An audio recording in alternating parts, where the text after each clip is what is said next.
Hey guys, in this video I will show you how to sign up for Wechat without a QR code. Alright, let's begin. First, go to the App Store and search for Wechat. Once installed, tap Open.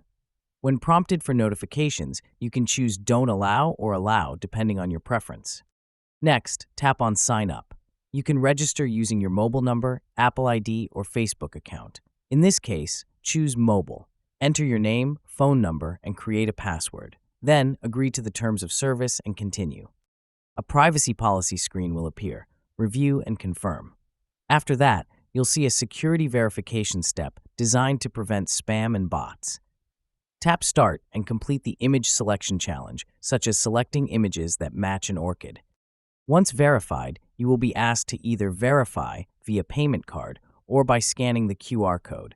Simply select the first option and enter the information related to your debit or credit card for verification.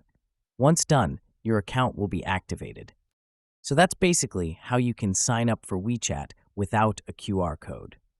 And that's it for this video. If you find this helpful, consider subscribing and giving this a big thumbs up. Thanks.